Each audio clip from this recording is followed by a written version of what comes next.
ಸಾಸಿವೆ ಮತ್ತು ಜೀರಿಗೆ, ನಾನು ಸ್ವಲ್ಪ ಕಡಲೆಬೇಳೆ ಮತ್ತು ಬಟಾಣಿನ ತೊಗೊಂಡಿದ್ದೀನಿ ಅಷ್ಟೇ. ಅದನ್ನು ಹಾಕ್ಕೊಂಡು ಸ್ವಲ್ಪ ಹಾಕೋಬೇಕು. ಸ್ವಲ್ಪ ಬೇಯಿಸ್ಕೋಬೇಕು. ಸ್ವಲ್ಪ ಬಟಾಣಿ ನಾನು ಹಸಿ ಬಟಾಣಿಯನ್ನು ತೊಗೊಂಡಿದ್ದೀನಿ. ನಿಮ್ಮ ಅನುಗುಣವಾಗಿ ನೀವು ತಗೋಬಹುದು.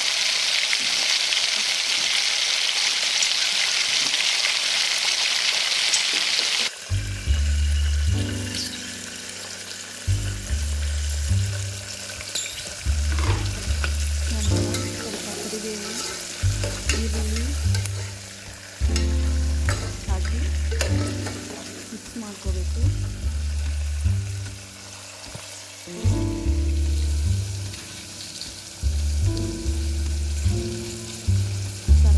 ನಾನು ಸ್ವಲ್ಪ ವೆಜಿಟೇಬಲ್ಸ್ ತೊಗೊಂಡಿದ್ದೀನಿ. ನಿಮ್ಮ ಅನುಗುಣ ನೀವು ಎಷ್ಟಾದರೂ ತೊಗೋಬೋದು. ಕ್ಯಾರೆಟ್ ಹಾಕೊಂಡೆ.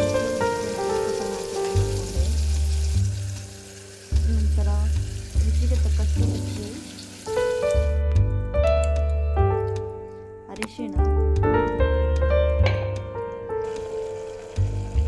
ಸ್ವಲ್ಪ ಟೊಮೆಟೊ, ಸ್ವಲ್ಪ ನಾನು ರುಬ್ಬಲಿಕ್ಕೆ ತೊಗೊಂಡಿದ್ದೆ, ಸ್ವಲ್ಪ ಇದಕ್ಕೆ ಹಾಕೊಂಡಿದ್ದೆ. ನೆಕ್ಸ್ಟ್ ರುಬ್ಬಿದ ಮಸಾಲೆನ ಮಿಕ್ಸ್ ಮಾಡಬೇಕು. ಸ್ವಲ್ಪ ಚಿಕನ್ ಮಸಾಲ ಹಾಕಬೇಕು. ನಾನು ಎರಡು ಮಂದಿಗೆ ಮಾಡ್ತಿರೋದ್ರಿಂದ ಒಂದೂವರೆ ಲೋಟ ತೊಗೊಂಡಿದ್ದೀನಿ ಅಷ್ಟೇ. ನಿಮ್ಮ ಅನುಗುಣ, ಅದಕ್ಕೆ 3 ಲೋಟ ವಾಟರ್ ಹಾಕಿದ್ದೆ ನಾನು. ಕೊತ್ತಂಬರಿ ಸೊಪ್ಪು ಹಾಕಿ